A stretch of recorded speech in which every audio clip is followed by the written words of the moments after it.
Welcome back to the channel. Today, we're heading to the legendary Spa for a full lap guide ahead of the opening round of the Nations Cup online qualifier on the 11th of February.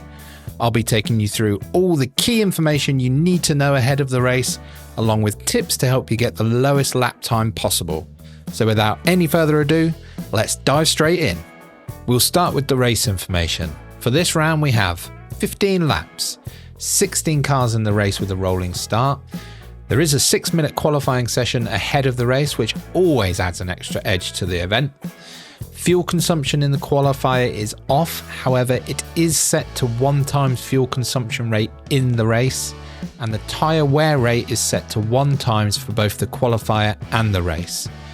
So this looks as though it could be a straight 15-lap sprint. However, as is always the way in Spa, the weather is bound to play its part. This round has a specified car of the Gran Turismo F3500B.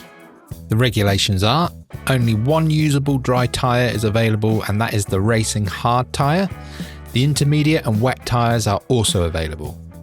Wide body, nitrous or overtake are both prohibited. Under car restrictions, we have BOP is set to high speed. Car settings, adjustable brake balance only. For race settings, DR and SR are both affected.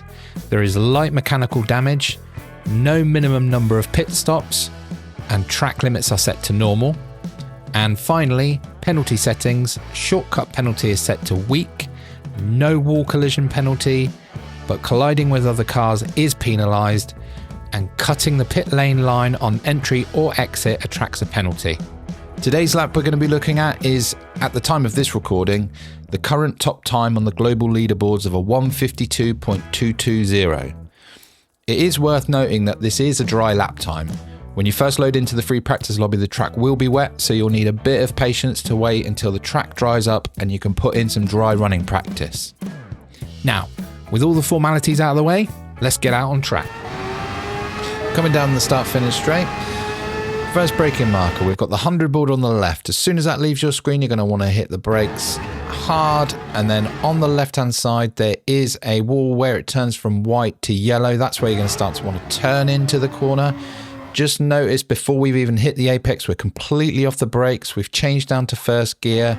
Now we're going to let the car drift round, change up into second gear, and gradually feed the throttle back in as we exit the corner down the straight. Heading towards Eau Rouge and Raidillon, we have 2 CCTV lampposts on the right hand side of this section of straight. The second one, which is right here, is the turn-in point. So when you start to try and turn left here, we're going to attack this curb on the left hand side. Notice we can get our right side tyres all the way on the white line. We'll then come across the track, attack the curb on the right, and then come straight back across to the left hand side, hit the curb over Raidillon, and then down the Kemmel straight.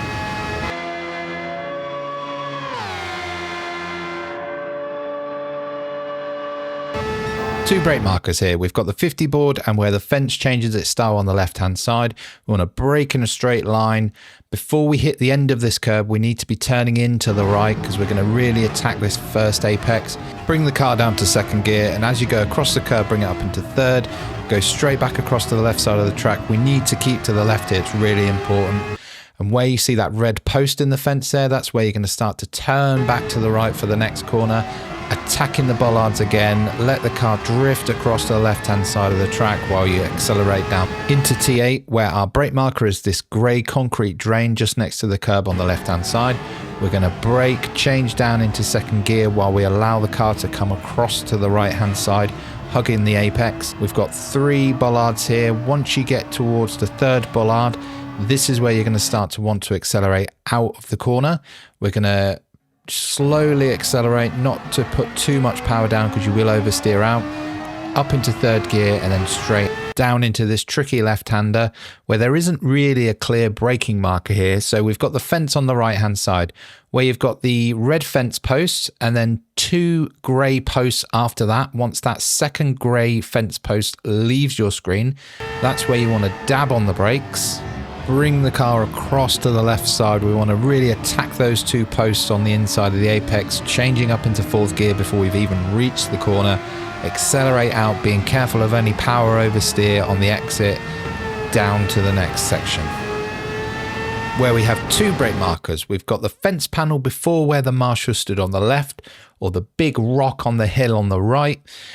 Once either of those two get to the edge of your screen, you're going to want to brake, bringing the car across to the left before we hit the end of this curb on the right hand side. We want to clip the inside of this corner, allowing the car to coast most of the way around, but by the time we hit the end of this curb, we need to already be on full power so we can accelerate around the rest of the corner and into the next section. Where as soon as we go underneath this bridge, we're going to hit the brakes. You'll notice here that we're not actually spending that much time on the brake. It's more coasting around this very wide chicane. So we're going to keep the car to the apexes, come down to third gear, into second gear, switch back up into third gear as we exit the corner. Please be really careful of this AstroTurf on the right hand side. It will spin you out. Now coming down into Campus and Stavolo, curb on the left, we want to brake just before we hit that curb. We're going to bring the car across to the right, clip the curb, but don't hit the bollards. Use all the track that's available to you on the left. Now the curb on the right hand side, when that turns from green into red, that's where we want to turn into Stavolo. There's another bollard on the inside of this corner. You want to aim for it, but don't hit it. And as we accelerate out, there is a bit of a lift here. So I think it may well be track condition dependent on whether you can take the corner flat out or not. But as we come around the exit of this corner, please again, AstroTurf on the left is where you don't want to be. It will spin you and ruin your lap, whether you're in the race or qualifying. Carrying on through the exit of the corner, heading down towards Blanchimont and the bus stop chicane. Now Blanchimont comes up first. It's a relatively simple corner.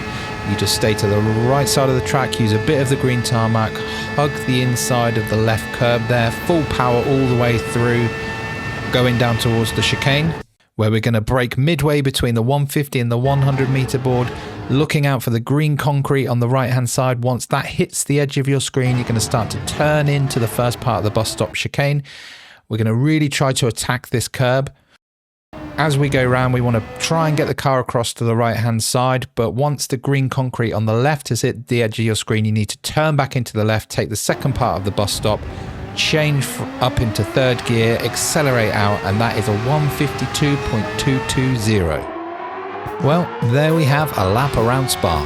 Let me know in the comments if this has helped you out, and feel free to drop by after the race just to let me know how you got on.